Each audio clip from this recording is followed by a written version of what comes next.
பக்கத்துல E4 bishop ரெண்டு சைடுல ஒரே மாதிரி அரேஞ்ச் பண்ணனும் ஃபர்ஸ்ட் ஓபன் பண்ணிக்கலாம் நெக்ஸ்ட் என்னது 9 ஓபன் பண்ணிருக்கேன் D5 கிங் என்ன லெட்டர் அரேஞ்ச் பண்ணனும் இங்க பாரு D கிங் E ல அரேஞ்ச் பண்ணனும் குயின் இங்க பாருடா D ல இருக்கா ஓகேவா white queen நான் D5 ஓபன் பண்ணிருக்கேன் அவ E4 black ஓபன் பண்ணா என்ன ஆகும் ஓகேவா பால் எதுல இருக்கணும் அடிச்சிடலாமா அப்ப எப்பவுமே என்ன கிங் எதுல இருக்கணும் D ல இருக்கணும் கிங் D ஓபன் பண்ணி D ல இருக்கணும் ஸ்டார்டிங் அதுக்கு முன்னாடி அவளை E ஓபன் பண்ணா D ஓபன் பண்ணணும் புரியுதா அரேஞ்ச் பண்ணி காமியா அவ இப்ப E ஓபன் பண்ணிட்டா நான் தெரியாம D ஓபன் தெரியல என்ன அடிச்சேன்னு சொல்றேன் ஈஸியா நம்ம கால் அப்ப எப்பவுமே ஃபர்ஸ்ட் ஓபனிங் வந்து என்ன இருக்கும்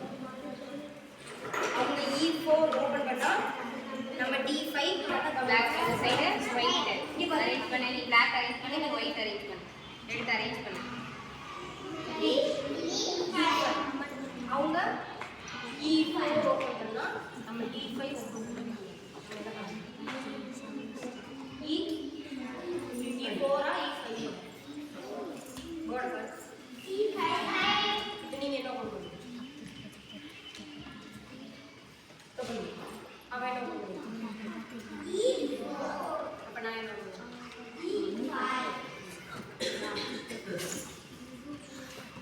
புரியுதா பானிங்க வருமா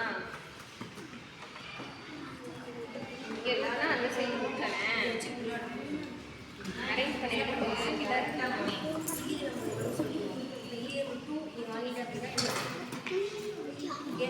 நெக்ஸ்ட் என்னது நைட் சொன்னா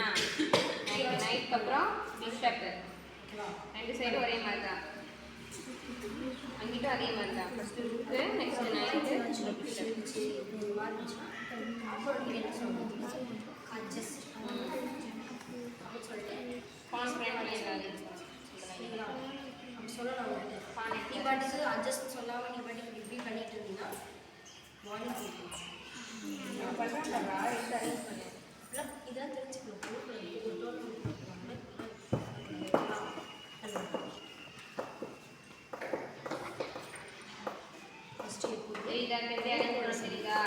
திரும்ப அரேஞ்ச் பண்ணியா நீயா